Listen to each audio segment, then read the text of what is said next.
অন্তর্বর্তীকালীন সরকারকে আমি দোষ দিব না, কারণ অন্তর্বর্তীকালীন সুন্দরভাবে দেশটাকে পরিচালিত করতে চাচ্ছেন, কিন্তু এই পরিস্থিতির মধ্যে একটা দল বিএনপি এটাকে মুছে দিতে চাচ্ছে। বাংলাদেশের এই যে রাজনৈতিক জুলাই আগস্টে যে গণহত্যা চেতনা, সেটাকে তারা চাঁদাবাজি, টেন্ডারবাজি এবং খারাপ কাজ করে, কুকাজ করে সেটাকে মুছে দিয়েছে।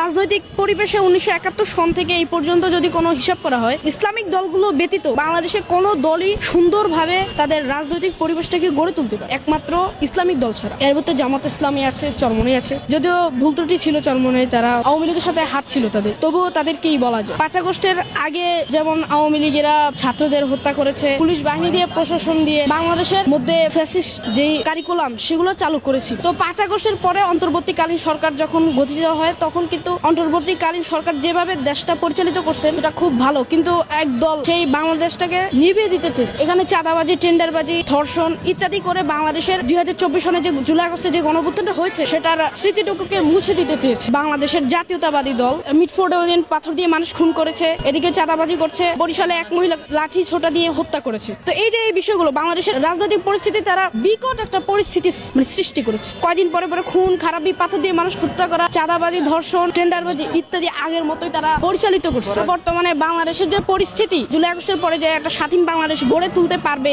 অন্তর্বর্তীকালীন সরকার, সেটাকে তারা মুছে দিতে চাচ্ছে। আমি এদিক থেকে বলবো যে বাংলাদেশ স্বাধীন হওয়ার পরেও বাংলাদেশ অনেকবার স্বাধীন হয়েছে। বাংলাদেশের মূল স্বাধীনতা ছিল 1971 পর। 1971 সাল এই পর্যন্ত কোনো ন্যায় বিচার প্রতিষ্ঠা হয়নি। বাংলাদেশের বিচার বিভাগে রাজনৈতিক দলগুলোর সমস্যা এবং বাংলাদেশেরও মানুষের অনেক দোষ, এবং কি যারা দেশের জন্য দায়িত্ব নিয়েছে তারা খারাপভাবে দেশটাকে পরিচালিত করছে। বিএনপিকে দেখা গেছে, আওয়ামী লীগকে দেখছি, জাতীয় পার্টিকে দেখছি, শুধু জামায়াতকে দেখিনি। বাংলাদেশে 5 আগস্টের পরবর্তী এই সময় পর্যন্ত বাংলাদেশের মধ্যে বাংলাদেশ জামায়াত ইসলামী একটা কর্মকাণ্ড খারাপ নেই।